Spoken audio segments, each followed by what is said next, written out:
المغرب. المغرب ساعدتكم في حاجات كتير، في بعض الشهداء من المغرب وتونس ومصر ماتوا عندكم كتير.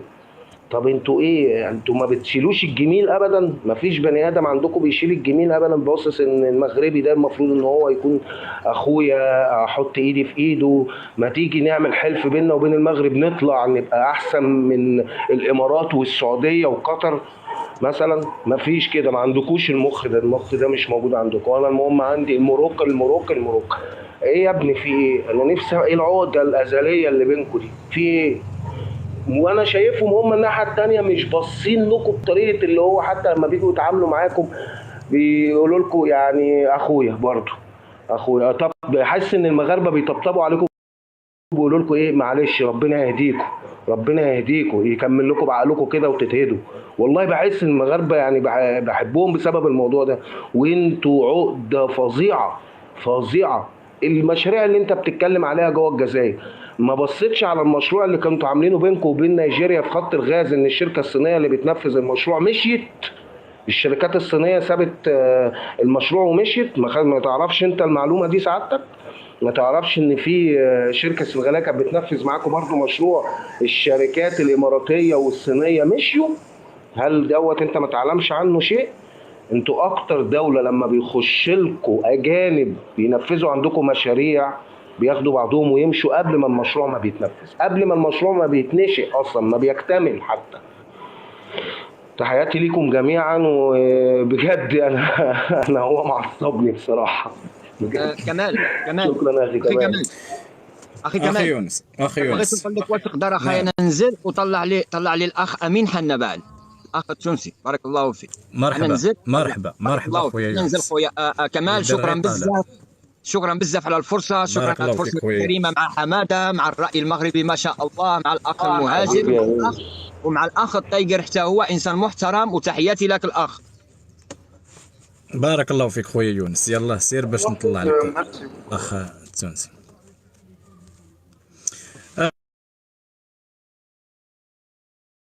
كلمة بصراحة نتمنى من تضمريات شي شوية بزاف. ما يعني هاد الشيء هذا راه بزعما انت كجزائري بالنسبة كنت في بلاصتك ما نزيدش نهضر. تفضل خذ الكلمة، خذ الكلمة. فيما يخص يعني هذا المصري يعني في البداية كان عنصري، أنه سلم على كل الحضور إلا التايجر من تايجر عفوا جاوب على مجزرة 8 ماي. ديك الساعة عطي المصري مجزرة 8 ماي شنو رأيك فيها وشنو عملتي؟ خليني نتكلم. جاوب على المجزرة بعد ذلك جاوب الأخ. ما تقطعنيش كلامي، كونك إنسان مهذب. أنا قرأت بكل احترام. أنا لم جاوب على المجزرة ثم جاوب المصري. جاوب على المجزرة أولا. 45,000 قتيل، 45,000 قتيل يا طايق. لي الحرية أن أجيب على أي إنسان هنا، فهمت؟ ما تجي أنت تفرض علي. فيما يخص المصري هذا، أنا نقول لك بأنه لا لوم عليك، لأنه القانون التاريخ على كل حال هو التاريخ الجزائري المصري لا يختلف كثيرا عن التاريخ الجزائري المغربي، لكن الفرق بينهم أنه مصر موجودة بعيدة، أما المغرب فهي جارة. فلهذا المغرب يجب تأديبها وإرجاعها إلى الطريق. أما مصر أنتم للأسف أنكم أدبناكم في أكثر من موقف وفي أكثر من مرة. أنتم لما اعتديتم على لاعبي كرة القدم، نحن كنا بالمرصاد في أم درمان، أنه وجدتمونا في المرصاد بكل أطيافنا، بكل أعمارنا، بكل ثقافتنا، بتعدد، وأخذتم يعني الرد في كل يعني كرة القدم يعني خبطناكم. أما فيما يخص الشعب فشبعتم يعني شبعتم أمور أنا لا أذكرها هنا للأسف. يعني الصحافة لم تتحدث عنها، ولكن أنتم أخذتم ما أخذتم من الجزائريين. نحن آنذاك كنا مستعدين لغزو مصر، والسلطة الجزائرية كانت مع شعبها آنذاك، وكانت معنا من وقت. آنذاك كان وزير والله مضحك انت عارف ده عايش اجي على اجي اتيقر لا تيقر اقول لك ايه، اتيقر انت راجل، انت اتيقر راجل بتحب ده. اسف اتيقر كمان، معلش ابو النبي، اسف كمان بس ثانيه نقول لي واحده بالله واحد عليك. المسألة على واحد المداخلة، قال لك هما كانوا مستعدين لغزو مصر، يعني ايوه يا يمكن لك ماشي تكلم لي على ماشي. واحد. نحن نؤدب كل من نحن شعب لا يرضخ، نحن شعب دمه واخا مسخون. نعم، أنتم شعب لا ترضخ وتؤدبون كل من قدم لكم المساعدة. يمكن لك لا لا تعاود لي لا لا لا المساعدة لا ديال مصر والتحرير ديال الجزائر لا والمؤتمرات ديالكم ديال جبهة التحرير اللي كانوا في مصر؟ نحن أدبناهم لأنه فعلوا شيء شنيع. يعني أنت تخيل، يعني لاعبي كرة قدم ايوه تم التهجم عليهم ايوه وضربهم بالحجارة يعني من طرف أوغاد ايوه مصريين. نحن تمام. كنا يعني آنذاك الله غالب، يعني نحن الجزائريين هكا دم مسخون يعني مثل أجدادنا. انتوا سكرانين على طول. والجزائري معروف يعني بدمه ومعروف بمواقفه. يعني الحمد معروف لله بسكره. أنه أخذنا كل أملاك المصريين في داخل الجزائر آنذاك، من بينها شركة جيزي، وطرد كل المصريين آنذاك، وكانت مصر هي الخاسر الأكبر في لا نجيب وقدمت ساويرس مش مصر، نجيب اعتذار ساويرس اللي كان للسلطة بيدعمها هو اللي الجزائرية كان. على أنها لا تعيد الكرة مرة أخرى، وقبلنا عذرها. أما أنت يا جاوب على المجزرة عندي واحد عندي المجزرة أخ كمال لو سمحت جاوبنا على المجزرة إذا تفضلت يعني. نعم، غادي نقولوا له اول حاجه ما جاوبتيش على المجزره اللي تكلم عليها الاخ المصري. ثاني حاجه قلتي انتم دمكم سخون وكتأدبوا الدول اللي حاولوا انهم، يعني حتى المصريين اتهمتوهم بانهم سبوكم وكذا، لكن علاش فين هو الدم السخون فاش ماكرون قال لكم انتم مجرد عبيد، قال لكم ما كانت لا امميه لا قوميه وبقى يسب فيكم؟ فين وحاجه هو ثانيه يا الدم؟ اخ كمال، وحاجه ثانيه، انت عارف اين هم هو ضربوا الدم؟ مين في ام درمان؟ انت عارف هم ضربوا مين في ام درمان؟ ثواني ثواني بس يا تايجر ارد عليك بس. انت عارفين هم ضربوا مين في ام درمان؟ ضربوا نسوان، شويه فنانات كانوا موجودين عندنا في الاستاد هناك في ام درمان. فانت كراجل جزائري يا راجل، يا راجل يا شوشه، ما اسمع يا تايجر بس، اسمع يا تايجر يا راجل، لما فردوس عبد الحميد ولا مش عارف مين من المذيعات تقعدوا تجروا وراها بالمطاوي، انت راجل انك انت تروح تضرب مره؟ يا اخي طب عايز استوى على راجل زيك، استويت على شويه نسوان وفرحان؟ انت كمان فرحان بيها انك استويت على نسوان؟ ما هو فعلا الغلط مش عليك انت، الغلط على الكلب اللي اسمه حسني مبارك هو وابنه اللي كانوا ماسكيننا، اللي بعتوا شويه فنانين. لكن لو كانوا بعتوا جمهور زي ما جمهور الزمالك كده ادبكم في قلبكم، جمهور الزمالك اللي ادبكم في ارضكم في قلب بلدكم، مش بقول لك بقى في السودان ولا في مصر، لا ده في قلب بلدكم، كسركم، كسر الامن بتاعكم، كسر مدرجاتكم، مستوي على نسوان وفرحان يلا ان انت مستوي على نسوان؟ انت راجل يلا، انت تعرف شيء عن الرجوله يلا؟ والله العظيم ثلاثة، لولا ان احنا في منبر محترم، يعني عشان كمال فعلا راجل محترم وكل اللي موجودين محترمين، انا كنت رديت عليك رد تاني خالص. أكيد أنا على كل حال أنا إيه أنا أنت هتأنقن لي، أنت هتأنقن لي، لا أنا أنقن لي، يلا أنقن لي. قرا تيقر قال لك السيسي، هذه الشروق كتقول السيسي بامكان احتجاج الجزائر في ظل 3 ايام، يعني 3 ايام كتدخل الجزائر وسردكم فراعنه كاع ما بقاش خراغينا. انتم كيفاش يعني الجزائري واحد خايفينه في حين انه هناك تقريبا يعني مغاربه ومصريين وكل التنوعات. اخويا كمال مداخله الله يحفظك لا سمحتي لي، تفضل ليك الكلمه، تفضل غير كبسه خوتي، راه شويه الشاشه بدات تقال لي، انا ما عرفتش مناش. السلام عليكم ورحمه الله. انا كملت مع اخر معلومه، هو قلت انه الجزائريين انذاك قالوا بانه لا يبقى مصري فوق اراضي الجزائريه انذاك. عارف انا ما ردتش عليك ليه في حته ان انتوا تقدروا تفتحوا مصر وتحاربوها؟ لان احنا اكبر من ان انا ارد عليك، والله احنا ما رضيتش ارد عليك في حته ان انتوا تقدروا تاخذوا مصر دي، اصل انا مش هعرف ارد عليك فيها فعلا. انتوا قوه ضاربه يا ابني، ما حدش يعرف يجي جنبكم، انتوا تعرفوا تدمروا العالم. يا نهار اسود يا جدعان، والله العظيم يا ابني انت حرام عليك نفسك، والله انا زعلان عشانك والمصر. تاخذوا مصر، هي وصلت بيك الدرجه دي؟ تاخذوا مصر باسرائيل اللي عملتها معانا في 67 لما ردينا عليهم وعملناها معاهم، وانتوا ما كنتوش حاضرين الحرب وعمالين تمثلوا ان انتوا وتقولوا للناس لا احنا كنا في حرب 73. انتم خدعتم جنود جزائريين تايجر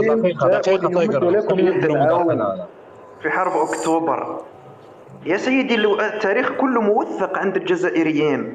انت يا لهوي الجزائر، انت في مخك انه العلاقات الجزائرية المصرية هي علاقات يعني كويسة؟ أبدا أبدا أبدا أبدا. لكن احنا مش عايزينها تبقى كويسة. ومين قال لك ان احنا عايزينها تبقى كويسة؟ وانا عايز شعب مسطول يجي لي ولا انا اروح له؟ يا ابني انا ما نتشرفش بيك اصلا. نحن الجزائريين نقدس التاريخ. خلينا نديروا مداخلة يا اخويا. إذا الأمر هين على الدولة الجزائرية فاعلم أنك على اللائحة السوداء، فلا تستطيع نحو نفسك. انا مبسوط ان احنا في اللائحة السوداء. حطني في اللائحة السوداء. مصر وتسيك الرأي المغربي. الكلمة الرأي المغربي يدير تا هو المداخلة ديالو. راه مصباح هو ساكت، عطيو الكلمة.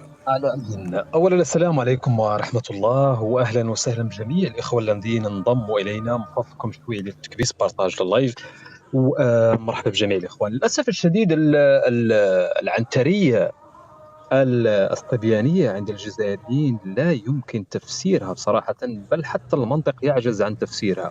هذا الذي يسمى تايجر قال بأن المغرب يسهل تأديبها، وأنا لن أذهب إلى التاريخ حتى أتيكم بما كنا نفعل ومن كان يبكي في أمام القنوات الإذاعية والتلفزيونية ويصرح ويصرخ طالبا للنجدة من المصريين، فالذي تحدث بأنه احتقر، وكلمة حقرون خير شاهد من التاريخ. لكن سنأتي إلى ما بعد عملية القرقرات المضفرة، حينما تمكن المغرب من استهداف 3 شاحنات جزائرية حاولت إمداد قوات تنظيم البوليساريو بإمدادات عسكرية لقواتها المتقدمة. تم طحنهم مباشرة حينما تجاوزوا المتر الأول من أراضي الصحراء الغربية المغربية. فماذا كان رد الجزائر؟ مجرد بيان من وزارة الدفاع والخارجية قال سنرد وسنعاقب. إلى حدود هذه الدقيقة التي نتحدث فيها الآن ما زلنا ننتظر هذا الرد من هذه القوة الضاربة للخرط، وهذه القوة التي تدعي أنها يسهل عليها تأديب المملكة المغربية. لحدود اليوم البكاء والنحيب في الإعلام وفي البرامج وعلى لسان السياسيين والوزراء، بل أنه يصنفون أو يسوقون للجزائريين أن المخزن أحرق غابات تيزي وزو. المخزن يتحكم في مقدرات الشعب الجزائري، وهو الذي يؤدي إلى ارتفاع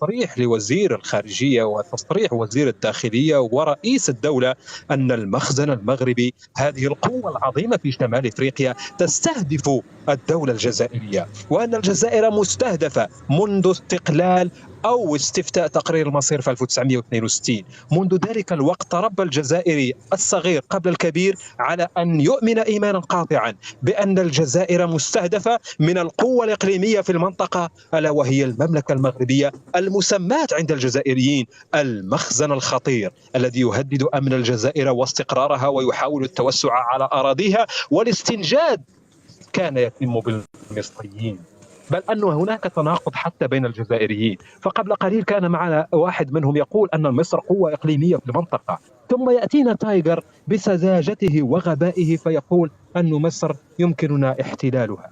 لا، مع العلم أنه فقط تصريح للرئيس المصري في إحدى الأوقات في 2014 قال بأنه يمكن اجتياح الجزائر في 3 أيام، وقامت قائمة النظام فبدأ النحيب والبكاء على وسائل الإعلام، لأن هذا ما تجدون فعله، لعب دور الضحية.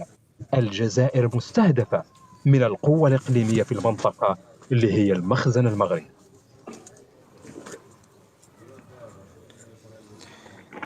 تفضل الاخ تيجر، تفضل.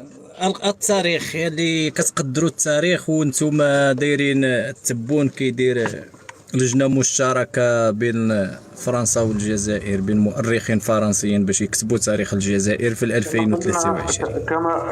كما قلت كما ذكرت تفضل التاريخ. الجزائر تكسب مكسب لا يوجد في العالم العربي بأكمله، وبالخصوص القارة الإفريقية، وهم صقور المخابرات الجزائرية. هم يصنفون كل دولة على حسب دوائها. نحن كل الدول العربية والمعاداة للجزائر مصنفين، ولكل وصفة طبية، ولكل دولة لها وصفة طبية ولها دواء ومضاد للحساسية الموجودة حول الجزائر. تأكدوا تماما أنه ولا دولة في العالم العربي أو على المستوى الإفريقي مفروغ منها أنها الجزائر هي بوابة إفريقيا، مفروغ منها. أقولها للمليون المرات، أقولها الآلاف المرات، أن إفريقيا هي بوابتها هي الجزائر، وستبقى هي الدولة الوحيدة المسيطرة عليها إلى الأبد. لأن نحن الجزائر شعب مسالم، وشعب يحب العلاقات مع الشعوب الآخرين.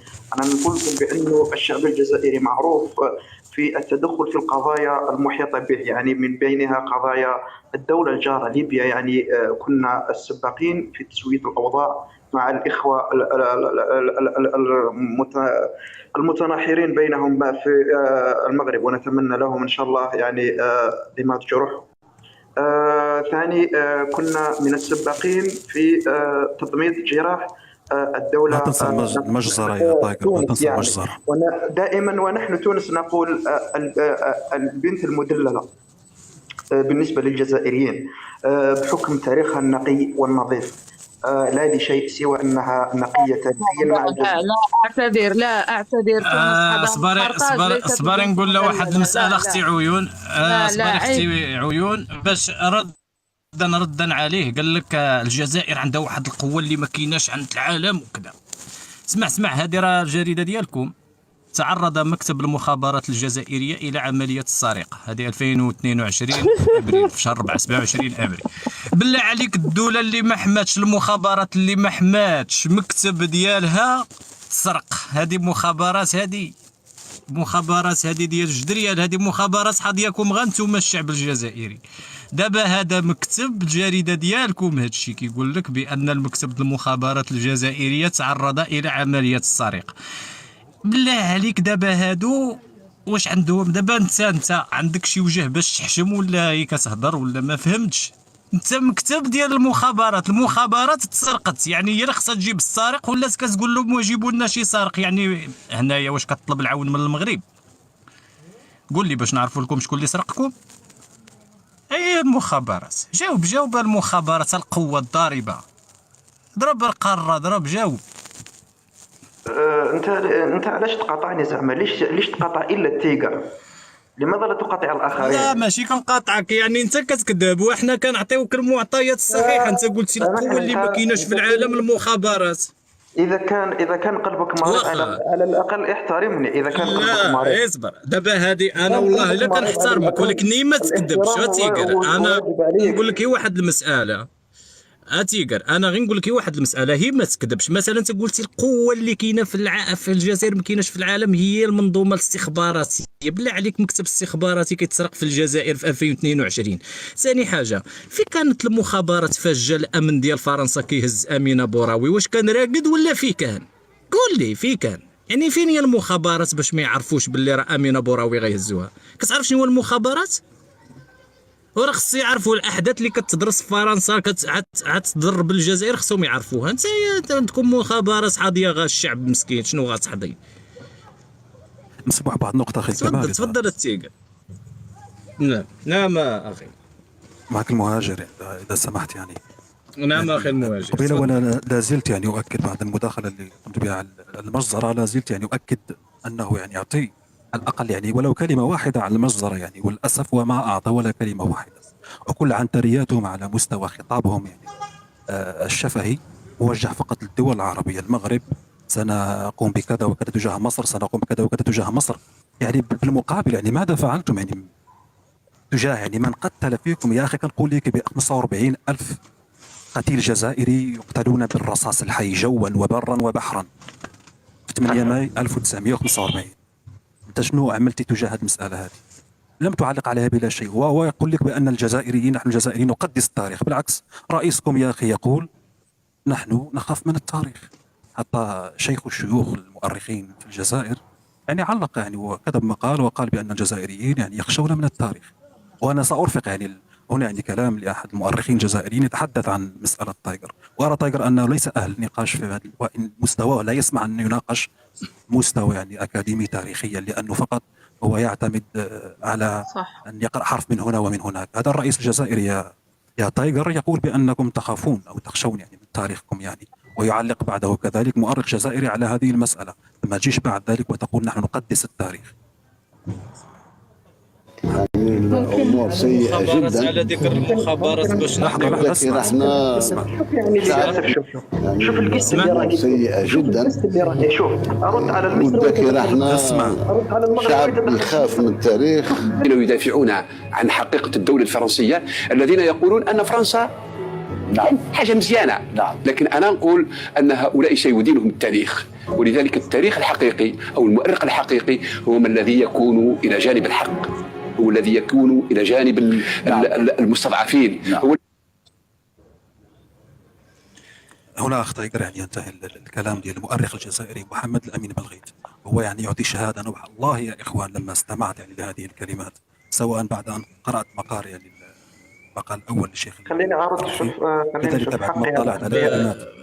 هذا حقي انا. نعم المهاجر أنا نعطيك أعطيك الكلمة حقك. يعني غير نقطة. زيادة، نعطيو غير نقطة الكلمة ختامية يعني. تيجر غير زيادة نقطة. على هذا اللقاء هذا.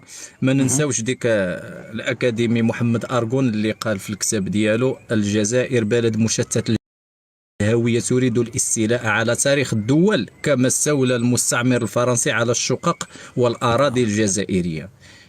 تفضل المهاجر ومن بعد تيجر جاوب. عندي غير مسألة ما غاديش ناخذ بزاف يعني، والله لما استمعت لهذه الكلمات من هؤلاء يعني هذو رجال يعني ناس أكاديميين يعني ناس دارسين يعني، ماشي فقط يطيرون بالكلمات كما يفعل تايجر يعني. حاولت أن نقوم بدراسة على مستوى يعني بعض الشخصيات الجزائرية اللي كتطلع على مستوى مواقع التواصل الاجتماعي، وجدت فعلا أن كلامه صحيح يعني. الجزائريين يتسترون فقط يعني بمصاحف، ولكن حتى عنتريتهم على الوطنية ودفاعهم عن الوطن ما هو إلا كذب على الذقون وضحك على الذقون، وهو في الأخير كما قال يعني الدكتور محمد الأمين بلغيت يدافعون فقط عن أنانيتهم الخاصة. والدليل يعني تايجر سألته عن مجزرة تقتل فيها 45,000 جزائري، والله كمغربي بقوا فيها يا أخي، لأنهم كيبقوا مسلمين سواء كانوا عرب أو أمازيغ يعني، والأكثر يعني كانوا في منطقة القبائل، ولكن أنت كجزائري هم ما تحركاتش فيك يا أخي ولو شعرة يعني تجاه يعني إخوانك من الجزائريين. 45,000 قتيل يا أخي، الأقل غير ترحم عليهم بعد مبدئيا، ثم بعد ذلك فقط عنطرياتكم نحن قوة ضاربة، نحن سنقوم بكذا تجاه مصر، سنقوم بكذا تجاه المغرب. يا أخي الله يهديك. خذ المايك خذ. فيما يخص الرد على هذا من فضلك يا ما كمال غنقطعوكش يا سيدي. شوف غنعطيك شحال الوقت. انت المصري تعبك انا عارف. تشوشليش صافي ما افكاري من فضلك. غنقطعوكش. تفضل يلا من تفضل. باب الاحترام ما تشوشليش افكاري، لانه انا عندي افكار بدك الان يهدر. ادركها. خلي افكاري يعني نعم. موزونه، خلي افكاري فيما يخص القضيه صحيح، لا الجزائرية. للتشويش. فيما يخص القضية أنت قلت بأنه 8 ماي 45 رحمة الله على أجدادنا من 1830 إلى غاية 1962 رحمة الله عليهم.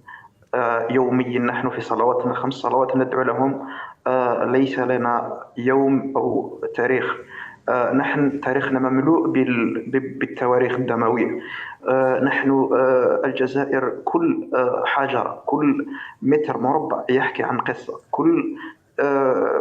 كل يعني جبل يحكي معركة، كل واد يحكي عن دماء.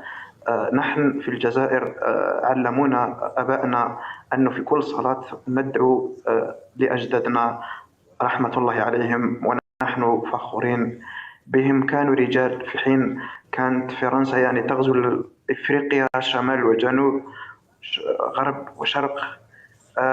كل الناس يعني راذخة إلا الجزائر، فكان الرصاص يدوي ليل ونهار. فكانت أمهاتنا وجداتنا يدفن أبنائهم وأزواجهم بالزغاريد. يعني الجزائري معروف تاريخه يعني يدرس الآن في أكاديمي في معظم الجامعات يعني وخاصة الشخصيات الجزائرية. ممكن تقول لي جامعة واحدة بيدرس فيها التاريخ الجزائري بعد إذنك؟ قلت يعني لا تقاطعوني من فضلكم. قلت ما تقاطعنيش يا صاحبي يعني. لا تشوش حمادة، لا تشوش على أفكاري. أما فيما يخص القضية الفرنسية الجزائرية أنا أقولها بكل وضوح، بكل تواضع، أنه الجزائر لحد اليوم هي الدولة الوحيدة التي تسيطر على فرنسا والتي وتضغط بشتى الطرق يعني حول الاعتراف بجرائمها الدموية في الجزائر والبلدان المجاورة. أنا ليكن على علم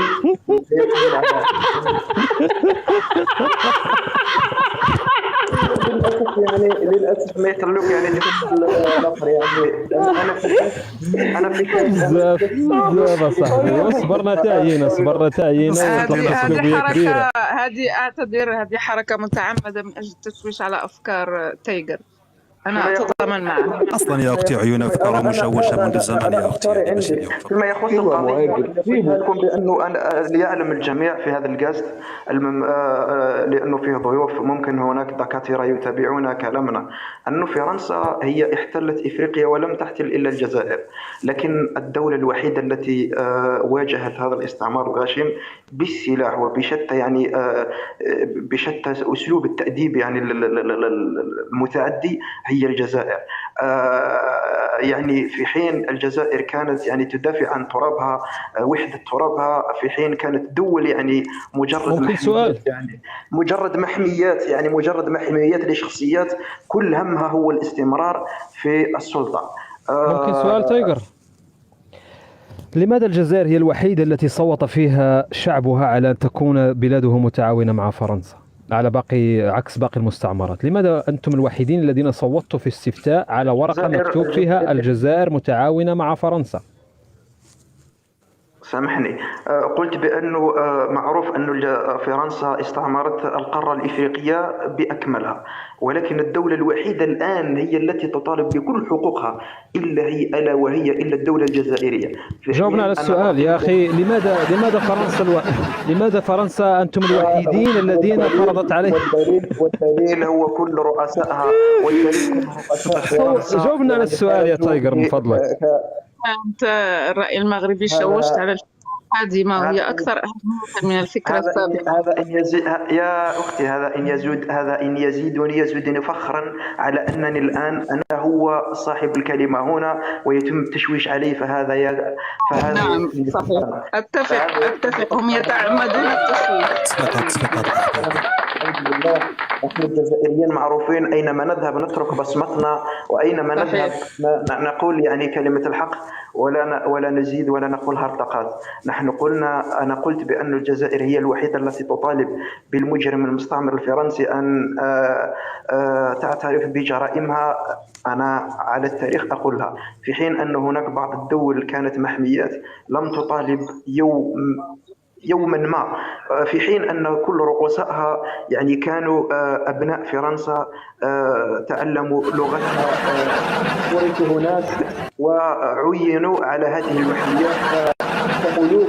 جاوبنا على هذه يا تايجر، جاوبنا على هذه، لا تهرب من السؤال. لماذا الشعب الجزائري هو الوحيد الذي صوت على أن تكون بلاده متعاونة مع الفرنسيين؟ لماذا على عكس باقي المستعمرات؟ لماذا أنتم الوحيدين الذي صوت جدك وأبوك على أن تكون بلاده متعاونة مع الفرنسيين عكس باقي مستعمرات فرنسا في إفريقيا؟ لماذا أنتم الاستثناء الوحيد؟ لأنهم قوة ضاربة أخي الرأي المغربي. الجزائر لم تكن متعاونة أبدا. يا أخي جاوبنا على السؤال هذا واضح. هذه راه صوت عليها جدك، خصك تسولوا علاش صوتتي. جاوب على مجزرة تايجر. أنا أعتذر من أخي كمال للتدخل. جاوب على مجزرة ترتيب حتى لا تشوشوا على أفكاري. خلوا يسترسل، هو جاي 8 مايو غيجي السؤال الرأي المغربي. جاوبت كل هذا يعني هذه جاوبت، الإجابة. ما سمعتش. أنا جاوبت 8 جاوب مايل. صافي جاوب. لم أركز. ما ركزتش أنا مع الجواب، أعتذر، لم أركز مع الجواب. صافي 8 لا مايل. جاوب. يعني أنت ممكن كسائر المجموعة كنت لم تكن. ما جاوبتناش يا تايجر صاحبي، علاش نتوما بوحدكم انت طلعت احلى من عادل امام. لا، لم أكن انت مركزة. طلعت احلى من عادل امام والله. ما ديرلوش الغراب، راه القضيه زامره، تزيد دير له هاد الصوص. المهاجر صاحبي راك قتلتيه بالصوات. اخويا راه هي ما مررتنيش، فهمت؟ ملي كتجي تحاول تناقش مع لا الطريقه سهل الله. أنا قلت هي يعني بزعما تستاهل موجودة. تشجيعات اخايا تيقر، تشجيعات ديالنا برافو. باش برافو. زعما أنا يعني أصفق كنشكرك لها. على هذا كنشكرك على هذا يعني هذا النفس الطويل وعلى الصبر ديالك، يعني انك باش تقدر تخرط في وجه 1000 مغربي راه خص تكون عندك جبهه طبيعي. صحيحه بحال رئيس عبد المجيد، فهمتي يعني يجب أن يكون تايجر. ونزيدك تشجيعات وكذا. تفضلي اختي عيون، تفضلي. هو تايجر. والو نعم كمان صحيح. ممكن بس اخد أنا منك قدرت طلب. الجواب، لكن هو ممكن جاوب. انزل انا واتطلع مع الدو مكاني، معلش بعد اذنك. ممكن انزل انا واتطلع مع الدو معليش مكاني؟ اخي حماده، مرحبا يلا. يلا حبيبي، السلام عليكم. غير الخوت اللي طالبين. لا كمال، اذا شنو ممكن صبر تطلع معنا امين شوية. التونسي باش يرد على المساله، لانه تايجر قال باللي تونس يعني اختهم الصغرى. تفضل طلع عليه محني بعد يرد عليه. لا لم يقل الأخت الصغرى، قال البنت المدللة للجزائر، ولا يقصد بالبنت أي الابنة من الأب. نعم، وأيضا صياد الأسود لا يقصد ببنت الجزائر المدللة، قال تونس بنت الجزائر المدللة، يقصد بذلك الفتاة يعني المتاحة، وأعتذر عن هذا المصطلح، وهو بذلك يقذف أعراض التونسيين والتونسيات. أيضا نفس المصطلح، لهذا أنا طلبت قست استعمله فيما يتعلق بالإخوة المصريين حينما قال أننا نحن الجزائريين فعلنا بكم الفاحشة في ديرمان برجالكم، هكذا قال. وأعتذر أيضا عن المصطلح، لكن يجب أن نركز على طريقة تفكير هؤلاء وكيف هي خطاباتهم وكيف يتحاورون، لأنه سبحان الله أنا أبدا لا أقبل الجدال مع جزائري، وأول مرة أطلع مع جزائري في قس لأنني أرفض الحوار معهم. أعرف أنهم للأسف الشديد شعب يسب ويشتم ويقذف أعراض. الأخ رغم أنه حاول أن يبدو بذلك الأسلوب الراقي الذي يتناسب مع لايفات المغاربة ومع أسلوبهم ورقيهم، إلا أنه مرر هذه الكلمات والمصطلحات التي تسيء إلى عرض التونسيين وعرض الإخوة المصريين. أما الأمور الأخرى السياسية فلا أناقشها معه، لأن كما قال الأخ المهاجر لا يرقى إلى مستوى أن أناقش معه أمورا سياسية بصراحة، يعني لأنه مستواه يبدو أنه مستوى ضعيف جدا رغم أنه تايجر. لكن أعتذر بالنسبة للمداخلته الأولى التي قال أن المغاربة أكثر الشعوب خداعا. أنا أقول له الدراسة التي أجريت على 40 دولة فقط من أصل جميع دول العالم، ما يفوق 159 دولة. يا حبيبي سد المايك حتى نكمل. أنا ضامنت معك لكي لا يشوشوا على أفكارك. دخلتي في أفكاري. أنت من تكوني أنت لتقولي ماذا كنت أعني بالبنت المدللة، ومن أنت لتعبري عنها؟ قلت البنت المدللة على تونس، وأنا لا أقبل حتى في غياب الأخ التونسي، لأن تونس حضارة قرطاج وتاريخ قديم وعريق، وباسمها سميت كل القارة الأفريقية أفريقيا، فلا نقبل أن يساء لها من طرفك ومن طرف غيرك. ونحن نعلم من تكون الجزائر وكيف صنعت الجزائر ومن أراضي من تكون هذا الكيان الجزائري، فبالتالي لا نقبل أن تتطاول على دولة تاريخها عريق مثلها مثل المملكة المغربية الشريفة وحضارة عريقة جدا، فهي تشكل مع المملكة المغربية أعمدة هذه المنطقة المغاربية، ولا نقبل السوء على هذا البلد. ثم أنه رغم الخلافات السياسية التي وقعت رغم الخلافات السياسية التي وقعت حتى في فترة قيس سعيد منذ توليه الحكم، لم ينخرط الشعب التونسي مع سياسة قيس سعيد وتطاول على الشعب المغربي بتلك القذارة التي تتطاولون بها أنتم في إعلامكم الرسمي والخاص ومواقع التواصل. أجريت على 40 دولة من دول العالم، وهي الدول الأكثر سلمية وأمنا التي اختيرت لتجرى فيها هذه الدراسة. دولتين عربيتين فقط هما المملكة المغربية الشريفة والإمارات العربية المتحدة، باقي الدول كلها دول أجنبية. المرتبة الأخيرة هي الصين وليس المغرب. لماذا هذه 40 دولة؟ وكيف كانت هذه؟ أنا قلت أنها 40 الأكثر سلمية. كيف كانت الدراسة؟ كانت عبارة عن محفظة توضع فيها نقود ويتم رميها في الطريق، والكاميرا موضوعة في جانب الطريق، ويراقبون الأشخاص الذي سيحمل الحقيبة ويحتفظ بها، والذي سيحملها ويمدها لشخص معين أو يبحث عن شخص ربما فقد هذه الحقيبة. هذه هي الدراسة ببساطة، ليس الخداع بالمفهوم الذي روجت له أنت، لأن الخداع بالمفهوم الذي روجت له أنت هو خداعكم أنتم وخداع نظامكم. ثم أعتقد أنك تحدثت عن بعض المؤثرين ويتهجمون على الجزائر، وأن الجزائر، هذا الكلام يقوله حتى رؤساؤكم، يقولون القوة الضاربة، وفي نفس الخطاب الذي يتحدثون فيه عن القوة الضاربة يتحدثون عن المظلومية وعن أنهم محقورون وعن أنهم مستهدفون من طرف العدو الكلاسيكي الذي هو المغرب. فكيف من جهة قوة ضاربة ومن جهة أخرى أنتم محقورون من طرف المغرب؟ وأنا أقول محقورون لأن هذا مصطلحكم وأنتم تفهمونه. على العموم أنا ما عنديش مداخلة، لأنه الأخ صراحة ما لا يرقى إلى أن تناقشه في أمور سياسية، ولكن فقط أردت أن أصحح هذه المغالطات البسيطة، وطلبت القس لأدافع عن تونس وأدافع عن مصر وأتكلم بخصوص هذه الدراسة. شكرا. بارك الله فيك الأخت عيون. السلام عليكم. أمين حاني بعد لك الكلمة باش تدافع على بلادك. اوكي، ندوروا القشي شويه. مش يعرف الجزائري، ادخل سير جوجل، اكتب كم من مدينه في العالم. الخوت اللي هنا غادي نطلعكم، ضروري غادي نطلعكم. اكتب كم من مدينه في العالم تسمى على اسم قرطاج. نحن ابناء حنا بعل، انتم لا شيء، تاريخكم تجيبوا فيه من المريخ. هذه بشهاده اي انسان يطلع معكم يناقشكم، تاريخكم تجيبوا فيه من مريخ خاص بكم. نحن عمرنا ما نكونوا اصلا، انتم ليكم الفخر انكم تنتموا للمغرب ولتونس وموريتانيا عندها تاريخ، وليبيا. انتم اصلا ما عندكمش تاريخ. كلمه الجزائر تخلقت عام 62. انت اذا كانت قلت انا الجزائر شنو هي المركز نتاع العالم، اي حدث في العالم يستشير الجزائر، حرب توقع، ما عرفش تطور. المغرب تصنع في السيارات، تونس تصنع في السيارات. تقول لي انتم شعب مستهلك. نعطيك انا نقول لك حاجه بسيطه، يعني من العار على كل مسلم انه يشوف باش ما تقولش راهو سب الشهداء، الله يرحمهم.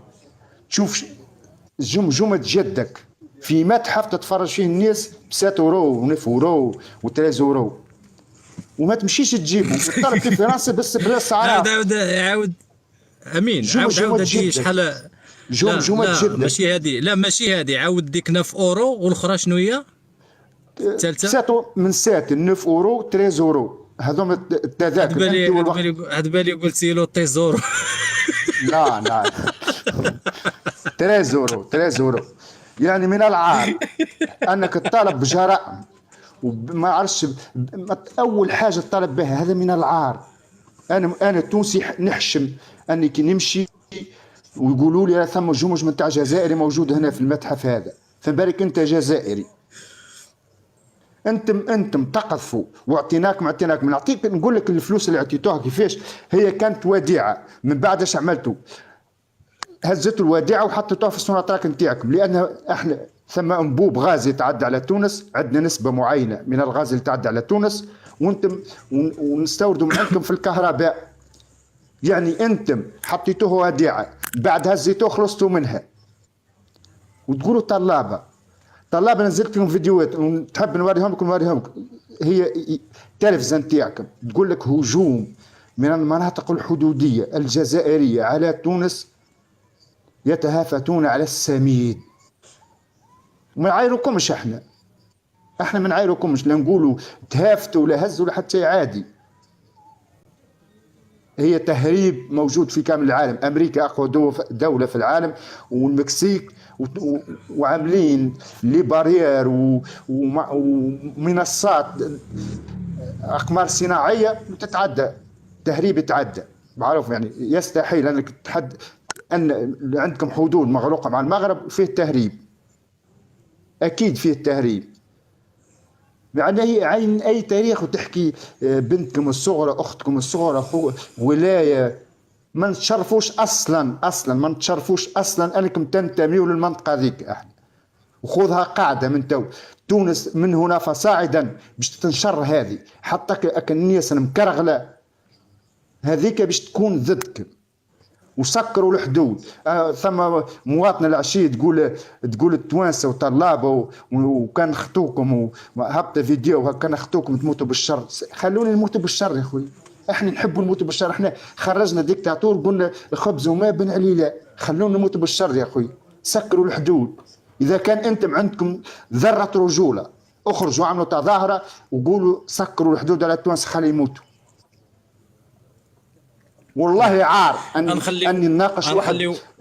عمري ما ناقشت واحد يحكي بالتاريخ الصحيح. العالم الكل اتفق على التاريخ اللي انتم جايبين. التاريخ نتاعكم منين؟ ما عرفش منين. نعم. المهم امين حنيبه باش تكون لايف فيه الديمقراطيه والشفافيه والوضوح والحقائق، غادي نخليو التيجر يجاوب على هادشي. جاوب التيجر وما غنقاطعوكش يا اخي. تفضل.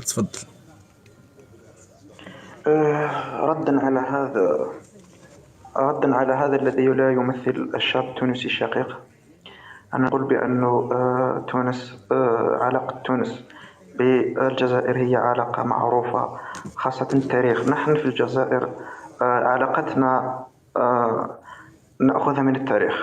أقسم بالله العلي العظيم، اذهب في تاريخ دولتك، إذا كانت دولتك نقية مع الجزائر ستجد كل الحب والاحترام من طرف الشعب الجزائري والسلطة الجزائرية. وإذا كان تاريخك ملوث فتأكد تماما أنك على اللائحة السوداء كما قلتها سابقا، لأننا نحن شعب عاهدنا أنفسنا والله أن من خدعنا مرة فلن يستطيع أن يخدعنا مرة ثانية.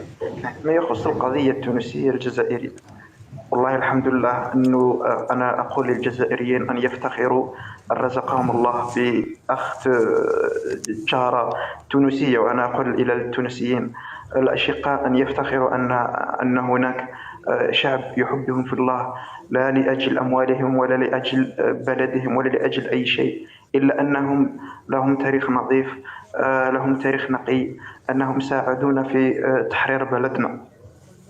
فإن قلت عكس هذا الكلام فأنا منافق، لأنه إذا كان جدي يقول كلام وأنا أقول كعكس ما يقول جدي أو أبي فأنا حتما إنسان غير أخلاقي. أنا نقول بأنه اليوم نرى هذه الثمار، أنه الرئيس التونسي في القمة العربية كان أخذ كلمة أكثر من كلمة الرئيس، يعتبره هو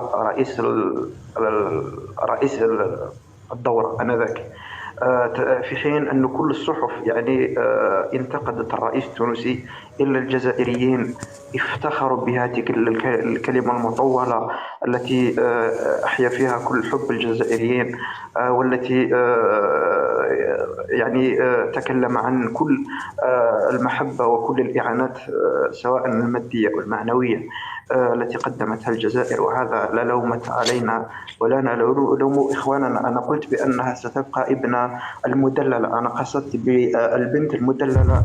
نحن الجزائريين لماذا نتكلم بهذا الشيء؟ حين نقول البنت المدللة فنحن الجزائريين البنت المدللة عندنا الصغرى فهي من حقها أن تأخذ كل شيء من أبيها، من مال ومن كل شيء، لأنها هي من أم حسن، من أم حسن، مش من أبيها، من أبيها، من أم حسن، أم حسن من أبيها، أم حسن، أم حسن. قول هذا باش نسمع، قول هذا أم حسن المتطرف لا يمثل الإنسان قول التونسي. من أم حسن باش نسمع. يحبون الجزائريين وأثبتوا ذلك في كل مرة. أنه والحمد لله هناك علاقات دائمة، أكثر من 10 ملايين جزائري يدخل إلى تونس مرحب به ومعزز يا ومكرم. تايجر لماذا تستخدم كلمات تحاول فيها تصغير أو الاحتقار للإخوة في تونس؟ لماذا؟ أنا لم أصغرهم يوما أو لم أحتقرهم يوما. أنا قلت ما المقصود بها؟ ما المقصود بها؟ الجزائر أنت يا أخي، الجزائر أنت، يجب أن تقول أنت. الجزائر أنت. قول حنا بعد، شوف قول حنا بعد أم حسن كيف كتجي. امين كتعرف أنا الرد قلت بأنه هذا المتطرف لا يمثل. نقول لك واحد المسألة على هذا. يا إخوتي الجزائريين لا تنساقون وراء بعض الأشخاص التونسيين، لأنه في كل بلد هناك القبيح وهناك الإنسان الجميل. يا ودي تيجر غاصبر واسمعنا. أنا قلت لكم بأنه الجزائر تتعامل بالتواريخ. أنا قلت لكم بأنه الجزائر تتعامل بالعادات والتقاليد والتاريخ الموجود بين الدول. يا إخواني التاريخ نظيف جدا مع الدولة الجارة تونس، ولهذا فإياكم وأن تدخلوا أعطينا أحداث قفصة، تحدث عن أحداث قفصة. هذا أعطيكم أنا أحداث قفصة، نعطيكم أنا أحداث قفصة. هذا هو اللي استنى فيه. هذا شوف باش تعرف باش تعرف الخيانة نتاعكم. أنا ما نرجعش لك العصر كارتاج وقت اللي دخلت روما وكانوا الآيالات نتاعكم هذيك القبائل أنت ما عندكمش تاريخ. كانوا مع الرومان. ما رجعش لك، وما رجعش لك الدوله العثمانيه كيفاش دخلتوا القراصنه الاتراك، ما رجعش لك لهذا. انا باش نعطيك اخر حدث الخيانه نتاعكم.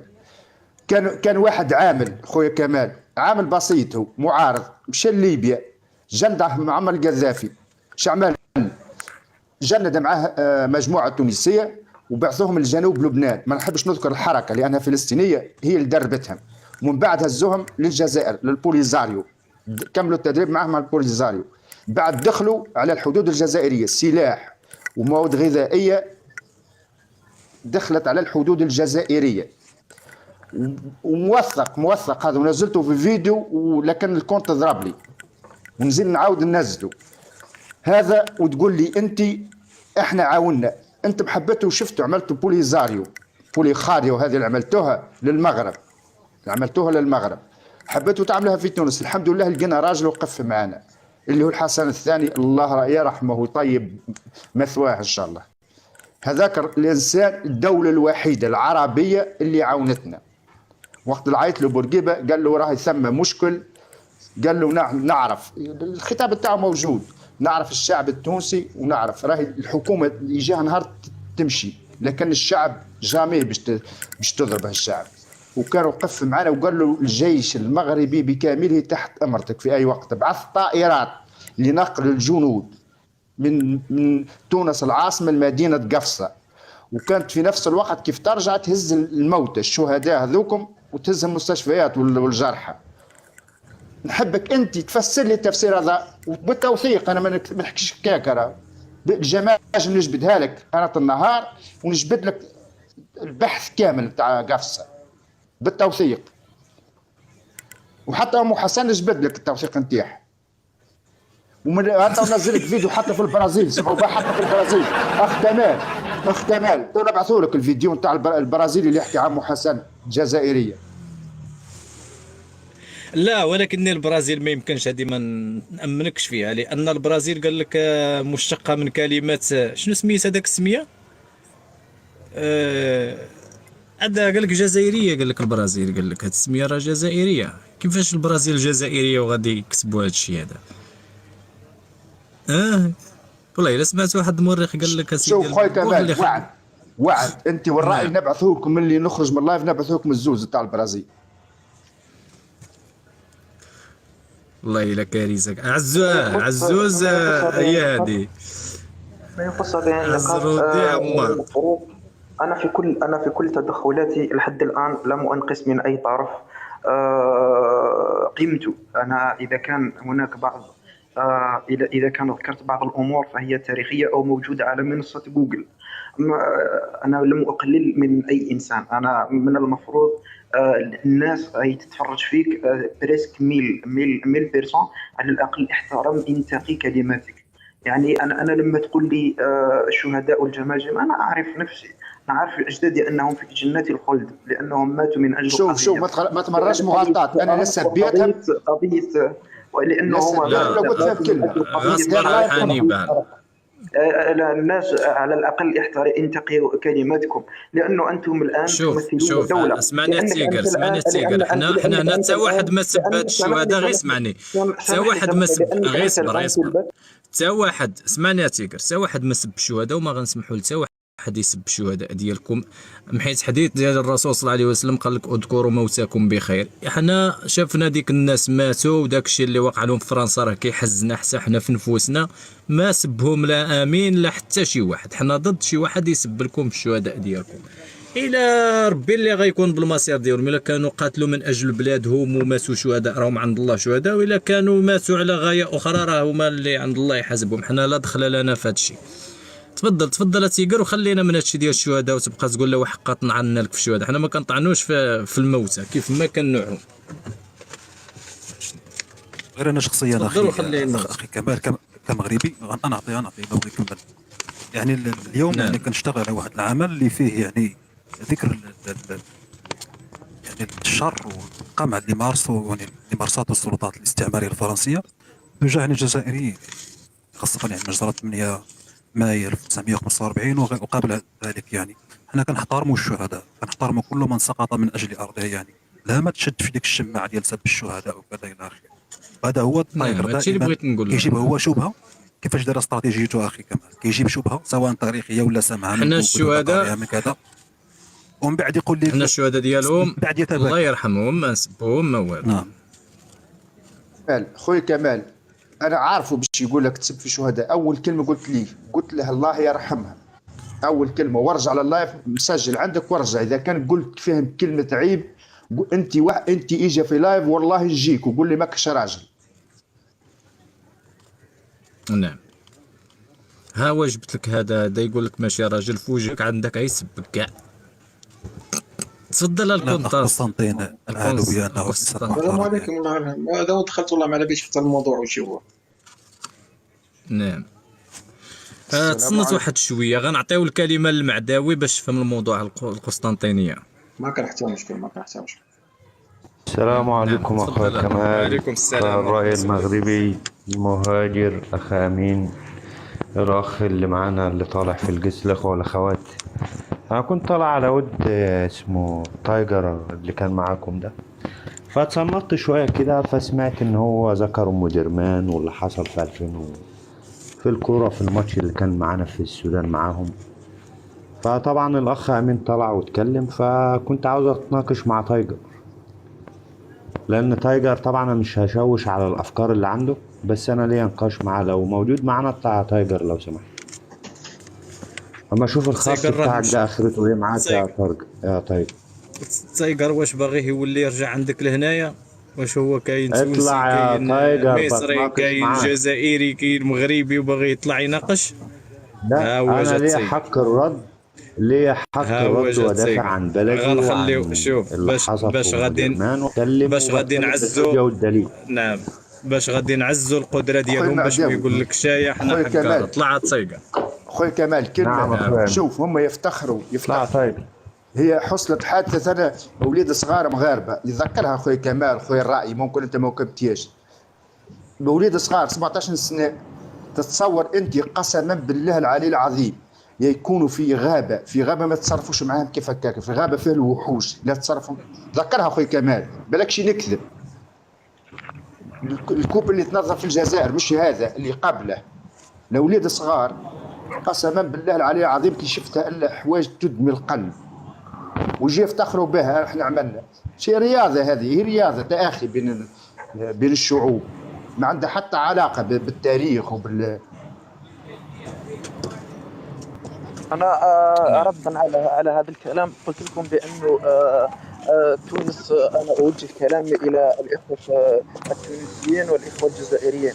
نحن ليكن في علمكم إخواني الكرام، أننا عندما نكون نسجل حضورنا في مثل هذه البثوث نريد تمرير بعض التنويرات، نريد تمرير بعض الأمور الحقيقية، نريد تمرير بعض المعلومات التاريخية. نحن قلنا بأنه التاريخ هو من يحكم الجزائر. إذا كانت الدولة سجلت نفسها في اللائحة السوداء فما عليها إلا تحمل مسؤوليتها تجاه الجزائر، لأنه لا علاقات ولا إخوة ولا أي شيء. ستجد الجزائري، أنا أعطيك معلومة يعني رسمية أكونك متهني أنه نحن الجزائريين نمشي على عهد أجدادنا، أنه من سجل التاريخ فمبروك عليه حب الجزائريين، ومن سجل عكس ذلك فمبروك عليه جحيم الجزائر. أنه قلنا نحن في تونس يعني ما يصيبها إلا وما أصابنا نحن، والدليل على ذلك أنه في الحريق في الفترة الماضية أننا كنا في بعض البلدان تسرع يعني في تمرير بعض المهم اخوتي المغاربه ديروا شويه تكبيس باش ما يطيحش اللايف، ديروا شويه تكبيس الله يخليكم. غا كنقول لهم غيكبسوا يا خلا دار الشر، راني قلت لهم غيكبسوا باش ما يطيح شي اللايف، غا طلبنا غا التكبيس. تفضل ما يطيحش الحضور تايجر، ما يطيحش، راني طلعت لك اللايف بتاعتك. انت مسترزق استرزق سمعته. انا شوف غادي نقول لك هذه الكلمه هذه، هبط لتحت، الله هبط لتحت، طلع لي انت اللايف انت هو قبيله قلتي ندافع عليك، خايلتي راسك انت هو حيد في النيتو، طلع لي اللايف خايلتي راسك انت هو تسبون، خرج عليا لا جاي كاع هي مليار عندي هو كاين قسطنطينيه بارك. نعم الاخ استرزق شكون عاون فيك المغاربه اخوتك، استرزق انا معاك، دافع على المغرب، من حقك تسترزق، من حقك، وما تقولش لا قول له نسترزق. نعم تفضل القسطنطينيه، وقيلا راك فهمتي الموضوع. والله مازال، والله راني قاعد نسمع، والله ما زلت يعني ما زاد. كمال نسمعوا مداخلات المعداوي، نسمعوا مداخلات المعداوي ما عطيناش حقه. نعم.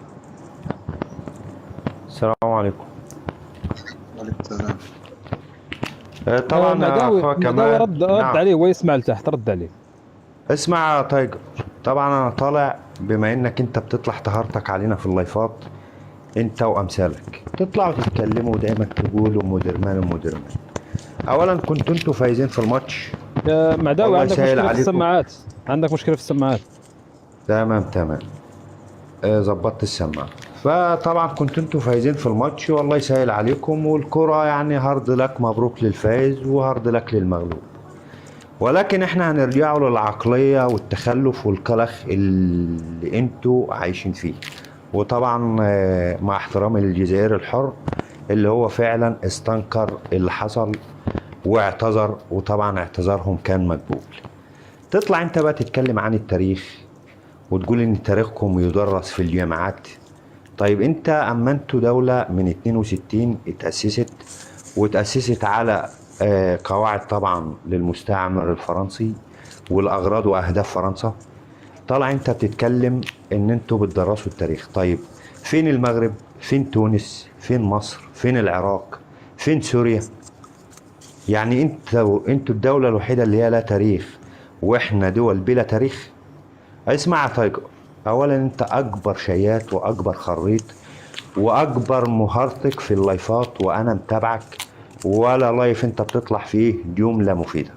انت بتطلع بما انك انت واحد من ابناء الجنرالات الكبرانات اللي عندكم، فانت بتطلع انك انت يعني بتستعطف الاخ التونسي او بتبرر الموقف، بعدين انت مهرطقت في الكلام وتقول ان التوانسه والشعب التونسي وامين ما يمثلش التوانسه. اولا ضافر امين التونسي اللي معانا في اللايف هو والاخوه التونسيين كلهم، بس انا هتكلم عن امين لانه بيمثل التوانسه والشعب التونسي، معروف شعب حضاري ومثقف. ضافر امين التونسي يا تايجر يا ابو جردان انت برقبه ملايين من امثالك، لان الملايين اللي من امثالك هم اللي بيسيئوا للجزائر الحر وبيسيئوا للعرب وبيسيئوا للاسلام نفسه.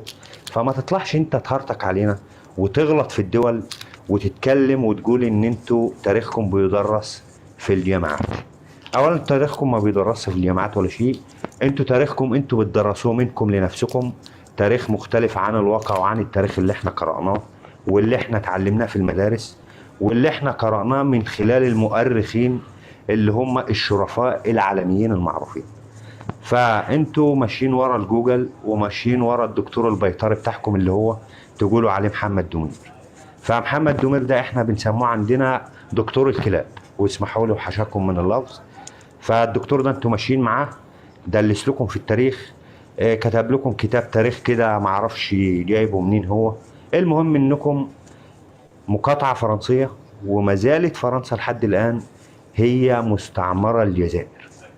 إذا حسبناها من 1930 من 1830 ل 2023 وإلى أن يريد الله سبحانه وتعالى بخروج فرنسا من شمال أفريقيا من الجزائر.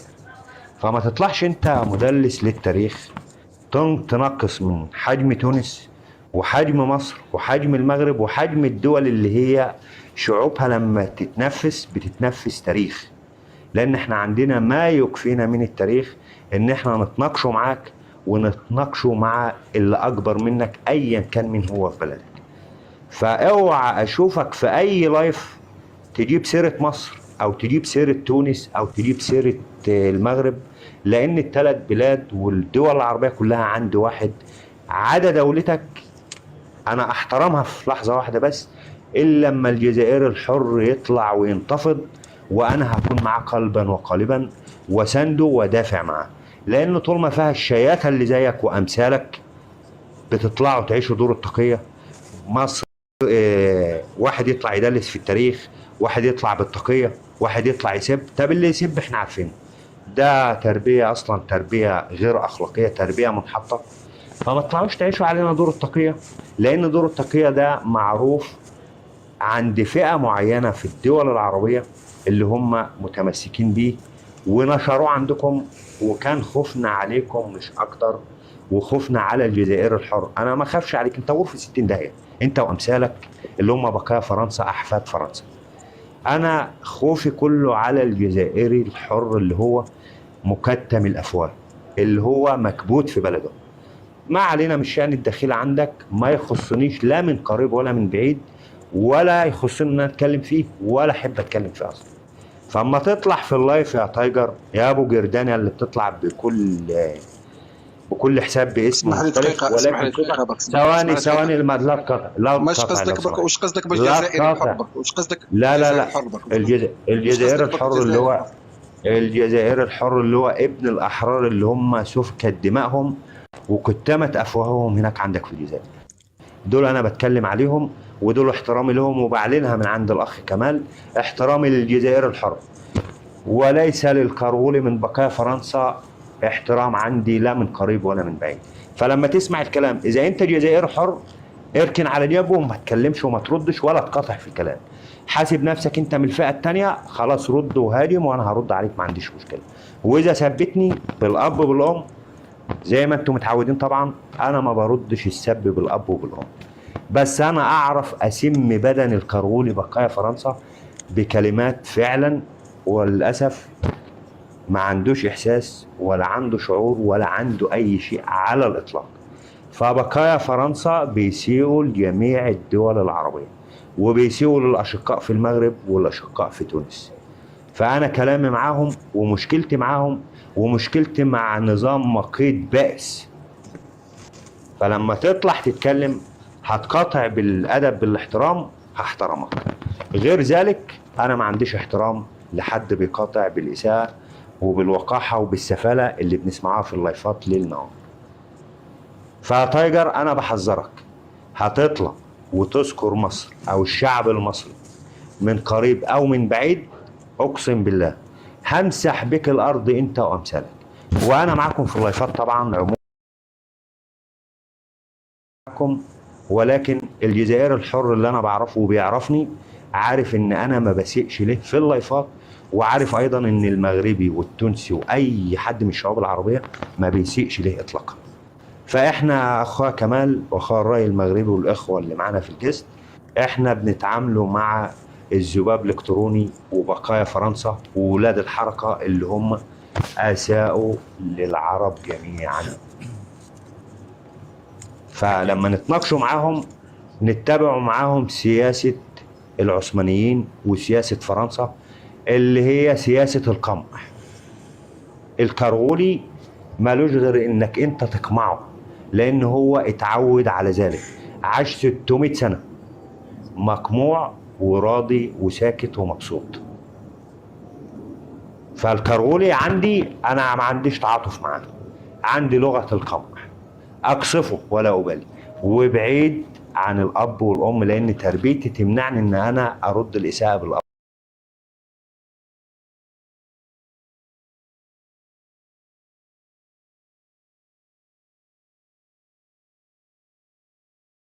اطلع هاجم الفرنسيين، اطلع هاجم الناس اللي هم سفكوا الدماء عندكم وفعلوا ما فعلوه، ولا داعي لذكر الكلام. اطلع اتكلم معاهم، رغم انك انت كرغولي من بكاء فرنسا وبتتكلم، ولكن هتشوفنا احنا بنسانده معاك، ومساندتنا معاك مش عشانك انت، علشان الجزائر الحر المحترم اللي هو مكتم الافواه. فاوعك تطلع تسيء لدول التاريخ، عشان لو طلعت وسئت لدول التاريخ اصغر واحد فينا او يعني اللي هيكون موجود معاك هيمسح بيك الارض، وبالحجة وبالدليل وبكل شيء منطقة وعقلا.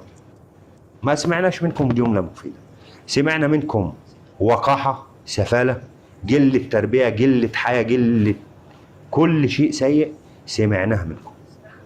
تطلعوا انتم معانا في اللايفات، احترموا حالكم، وحاولوا بقدر المستطاع انكم تتصنطوا وتمسكوا لسانكم شوية، لان لسانكم من الاخر لسانكم زفر، لسان وسخ، تربية منحطة. فما تطلعش انت تهرطك علينا، وانت الاخ اللي عاوز تقاطع وتتكلم معاك حق الرد بعد اذن اخويا كمان، هو صاحب اللايف ويدير اللايف على راحته. بارك الله فيك خويا المعداوي. القسطنطينيه انا نشوفوا بعد عبد الصمد البشاوي، عبد الصمد، عبد الصادق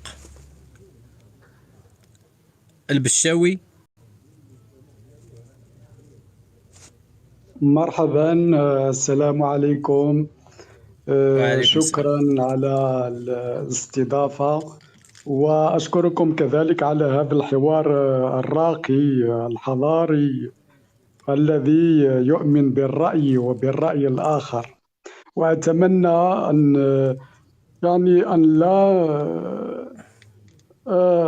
لا ننزل إلى مستوى بعض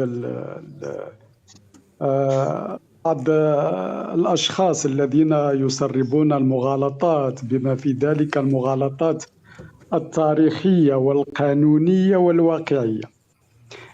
حقيقة كنت دخلت هذه المنصة صدفة، وسمعت مجموعة من المغالطات التي وردت على لسان الأخ الجزائري الذي يسمي نفسه بتيجر، وإن كان على الأقل كملاحظة شكلية لكي يعبر عن رأيه بشكل مستقل وبشكل واقعي، عليه أولا أن يكشف عن هويته. أخ عبد الصادق نقاطعك واحد دقيقة. الرأي المغربي كيفاش هذا 5 سنوات من أجل اللفت؟ أنا ما فهمتش، هذه شتا بزاف ديال الفيديوهات، يمكن لك تعطينا واحد النظرة عاد نرجعوا عند أخونا عبد الصادق. على من؟ هذه الصورة هذه شفتها 5 سنوات من أجل اللفت. أولا أهلا وسهلا بجميع الإخوة الكرام، وسعد الله مساءكم. مرحبا. هذه من إنتاجي الخاص، لأني بحكم أنه شفت لايفات الإخوة في الجزائر يحتفلون ب50 سنة على تأسيس جمهورية البوليزاريو في تندوف، آثرت على نفسي إلا أن أبحث عن المنجزات التي حققتها دولة الجزائر في هذا الملف الذي تتبناه سياسيا ودبلوماسيا وإعلاميا. ومن خلال بحثي البسيط لم أجد سوى أنه تنظيم البوليزاريو برئاسة إبراهيم الرخيص كان يقوم بزراعة اللفت، وتمكنوا من إنتاج هذه اللفتة الكبيرة اللي كتشوفوها. من خلال المنجزات لم أجد سوى هذه اللفتة، فأطرت أن أكتب 50 سنة من أجل لفتة، وكتبنا مبروك. مبروك، لأن تنظيم البوليزاريو ما يزال في تندوف. هذه الحقيقة مع الأسف الشديد، لم يستطيعوا أن يصنعوا لهم دولة، لم يستطيعوا أن يحملوا السلاح ضد المملكة المغربية كما يقولون أنهم قوة ضاربة. فلم نجد سوى زراعة اللفت، ونبارك لهم هذا المنتوج اللي صراحة يستحقوه. نعم، مبروكا لهم بهذا كملها المنتوج. بالصادق الاخ البشاوي، ومن بعد باش يرد الاخ الجزائري. هذه الصورة معبرة حقيقة، وحتى هذه اللفت لا يستحقونها. هناك بعض المغالطات سمعتها، وأن بخصوص اختطاف واقعة اختطاف أعضاء الثورة الجزائرية، المشرفين على الثورة الجزائرية سنة 1956. وموقف المغرب آنذاك كان موقفا واضحا، ويعني اضطر معه المغرب إلى خرق حتى الاتفاقية التي وقعت مع فرنسا في 2 فبراير 1956، بحيث أن الاتفاقية التي وقعت والتي هي اتفاقية إعلان بمثابة اتفاقية إعلان الاستقلال، وهناك بروتوكولين ملحقين بها.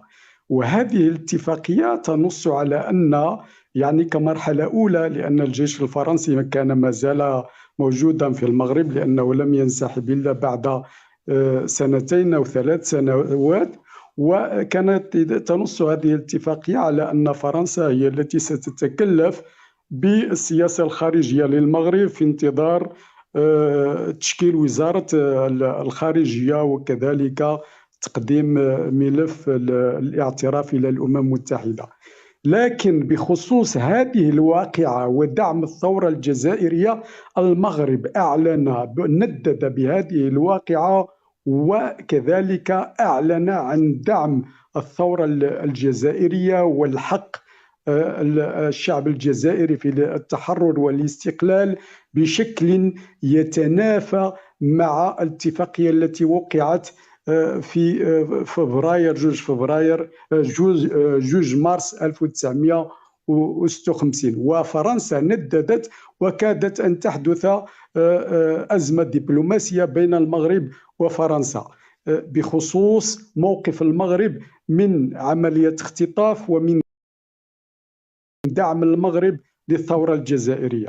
إذن نرفض هذه المغالطات. المغرب منذ البداية كان موقفه واضحا مع يعني ومساندا للثورة الجزائرية ولحق الشعب الجزائري في الاستقلال والتحرر عن فرنسا. هذا من جهة. من جهة ثانية، أن الآن ما تقوم به الجزائر من احتضان، ليس دعم، هناك احتضان وانخراط بشكل مباشر بالتنسيق في طبعا احتضان جبهة البوليزاريو ومساعدتها عسكريا، والانخراط المباشر عن طريق السلاح وعن طريق العناصر الجيش الجزائري. هذا يعتبر في عرف القانون الدولي وفي القانون الدولي يعتبر عدوان، وهي جريمة من أخطر الجرائم منصوص عليها في القانون الدولي، مثل جرائم الحرب وجرائم الإبادة وجرائم الإبادة الجماعية وجرائم الاضطهاد، يعني جرائم ضد الإنسانية وجرائم العدوان، وهذه كلها تدخل في اختصاص المحكمة الجنائية الدولية. وبالتالي الآن ما تقوم به الجزائر ليس هناك مناصرة لحركة تحررية كما يدعون، وإنما تتوفر فيه جميع أركان المادية والقانونية لجريمة العدوان. إذن الجزائر الآن تمارس العدوان ضد المغرب، لأن هنا الآن تحتضن هذه يمكن تسميتها